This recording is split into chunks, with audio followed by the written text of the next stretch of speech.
perguntas que a gente precisa estar fazendo para ver como se trabalha isso.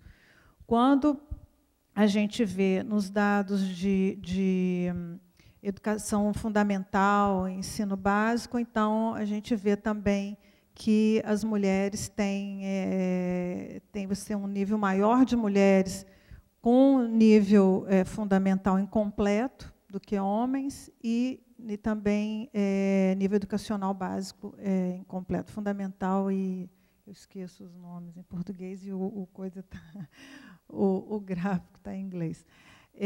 Mas as mulheres têm um nível inferior de educação, tá, do que os homens nessa nossa amostra. Próximo. Quanto à situação de moradia, é interessante porque aí a gente vê que tem 24,3% das pessoas disseram morar sozinho, 35,4% com esposa ou companheiro, porque aí a gente junta aqueles que, né, se dizem casados ou em parceria estável, com os pais, 24,9%, com filhos, 15,7%, outros membros da família, 8,5%, com amigos, 5,9%, e casos de apoio com outras pessoas que vivem com HIV, menos de 1%. Né? E aí, novamente, pode ser que tenha a ver também com essa coisa de ter que ter acesso ao computador e tal para responder ao questionário. Então, você não pegaria essas pessoas. Né? Um dado também interessante que a gente vê depois, eu não sei se vai aparecer numa tabela que tem na frente, mas quando a gente vê aqui essas pessoas que vivem com os pais, são, na grande maioria, homens. Tá? Então, por isso que eu estava fazendo aquela relação de homens solteiros e que vivem com os pais e ajudam também né, no suporte da família. Próximo, por favor. Quanto à situação ocupacional, né, apenas 3% disseram trabalhar na área da indústria, né, como empregado, 9,5% no setor de serviços, né, na área de comércio, 3,6%. Olha que interessante, 21,1% trabalham no serviço público, que é a maioria daqui da amostra, né, comparando só com 26% de aposentados. Trabalho em ONG, 5,8%, trabalho por conta própria, 12,5%, desempregado, 10,1%, apenas estuda, 3,7%, afastado por motivo de doença, 3,7%, e aposentado, 26%, e outros, 1%. E aí os outros, depois a gente também tem que abrir. O interessante da questão ocupacional é que, se você somar as pessoas que estão desempregadas com as pessoas que estão afastadas por doença e as que estão também que trabalham, mas no setor informal, você tem um percentual grande. O que acontece quando você está trabalhando por conta própria? Né? Provavelmente é setor informal, que diz que você provavelmente também tem menos proteção, né, trabalhista, menos proteção social, provavelmente não contribui com INSS, etc., e precisando né, parar de trabalhar, seja temporariamente ou permanentemente, a situação da pessoa fica mais difícil. Né? Próximo. Então, quanto à renda mensal, é interessante porque, quando a gente vê lá no nível educacional alto, né, mas não reflete num nível salarial alto. Os que se refletem, quando a gente fez a média de salário, realmente ela deu alto, deu em torno, aí você vê a maioria, entre 2 e 3 salários mínimos, 37,8%, você vai ter uma renda em torno de R$ 1.300, R$ 1.400, mais ou menos, né, se forem 3 salários mínimos, né, por aí. Mas, como a gente tinha 21% da amostra que eram servidores públicos, né, e também 20 e poucos % que falaram que estavam aposentados, então, provavelmente, aí eleva um pouco a questão da média salarial.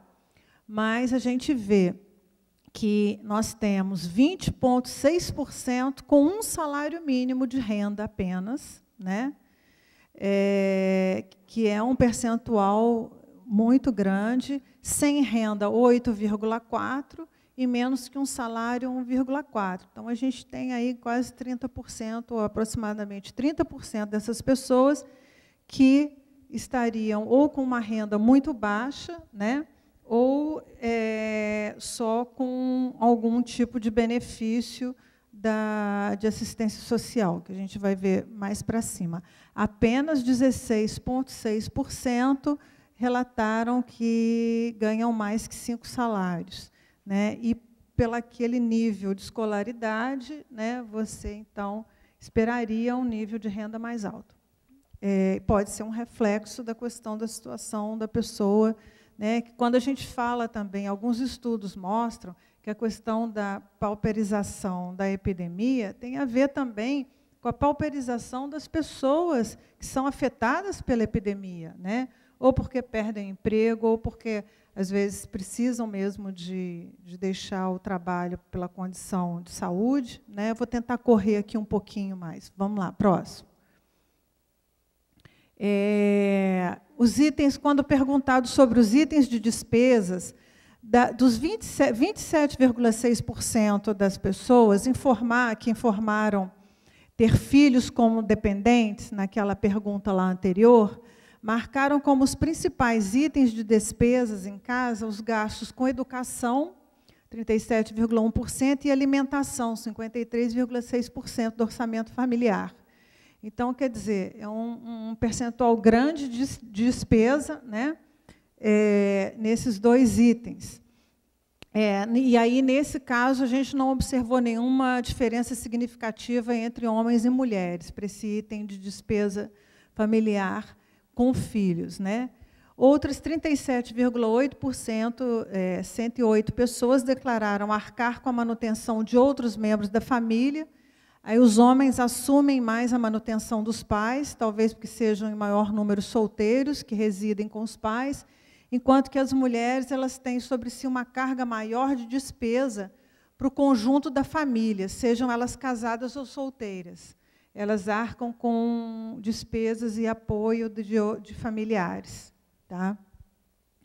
É uma necessidade da gente estar olhando essa informação sobre as despesas familiares, principalmente com as que estão com responsabilidade sobre as mulheres, porque a gente já sabe que a tendência na nossa cultura é que a mulher também é mais cuidadora, né, em termos da família e tal, e às vezes isso prejudica, no caso de mulheres mais jovens, prejudica o desenvolvimento dela, seja no estudo ou no trabalho. Próximo. Quanto ao acesso aos benefícios, a pergunta era, você recebe ou já recebeu algum benefício, auxílio ou assistência social para pessoas que vivem com HIV/AIDS? Quer dizer, especificamente pelo fato de você ser uma pessoa que vive com HIV. Tá? 46,5% responderam sim e 53,5% responderam não. Tá? Próximo. Então, quase a metade respondeu que sim. O tipo de benefício ou auxílio acessado.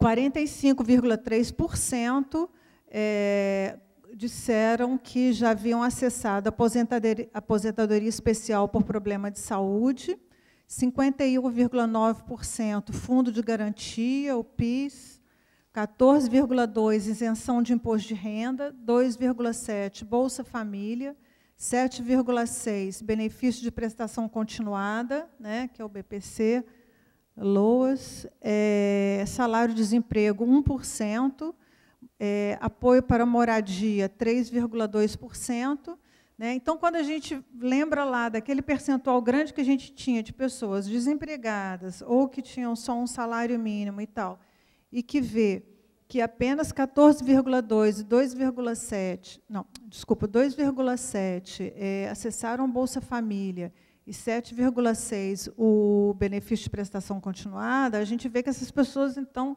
não estão tendo acesso aos benefícios, né? E aí a gente precisa de estar vendo mais os dados do porquê, né? A gente sabe também, através de entrevistas que foram feitas, que a maioria das pessoas que vivem com HIV acessam os benefícios por meio do serviço de saúde, quer dizer, no momento que elas vão ao serviço de saúde ou fazem o teste e são encaminhadas para outros exames, para algum tipo de cuidado, ou estão em tratamento, já vêm ao serviço para fazer tratamento, a partir desse momento que elas entram em contato com um assistente social ou com algum profissional de saúde, que então encaminha essas pessoas para acessar os benefícios, né? Normalmente ela não vai por outra via direta, ela vai pelo encaminhamento do serviço de saúde, que também é uma questão interessante que apareceu. Outros benefícios que a gente chama de complementares, né, que vale transporte, cesta básica, capacitação, essa coisa do capacitação para emprego também é interessante. Vale transporte, cesta básica, são acessados, vale transporte, 32,2% das pessoas relataram já terem acessado, né, que é bom. Cesta básica, 10,3% só. E depois, quando a gente vê lá na frente, esses são cesta básica e apoio jurídico, 14,2%. Apoio jurídico e cesta básica, normalmente, são através de organizações não governamentais. Tá? Aparece depois lá na frente. Próximo, que eu tenho que correr aqui, que eu já passei do meu tempo. A fonte de acesso de benefícios, 67%. Do governo federal, 15,9% do governo estadual, 18,8% ou 19% do governo municipal, né? São programas, né, apoiados por esses governos, 7,4% do setor privado, comércio e indústria, SESI, SESC, SENAT, 10,8% organizações comunitárias, que inclui desde associação de bairros, organizações não governamentais ou grupos de apoio, e 3,4% disseram ter acessado por meio de associações religiosas, pastorais, igrejas e tal. Próximo. Está acabando. Aí, gente, a gente entrou também, eu achei importante trazer esse dado da questão da discriminação, né? Tinha uma pergunta que dizia: você ou alguém da sua família já foi discriminado ou sofreu preconceito por ser HIV positivo? 64,2% das pessoas disseram que sim. Então, né, das que responderam, é muito alto.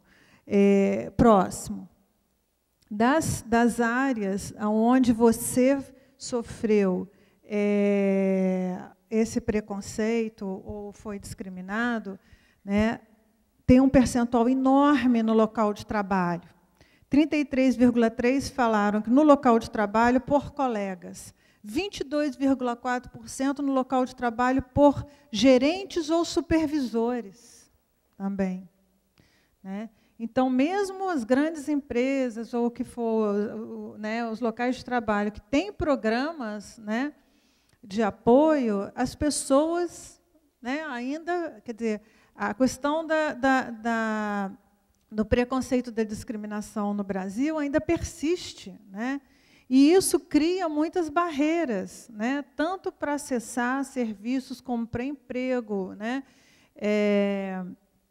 Aí, sindicatos foi baixo, 2,7%.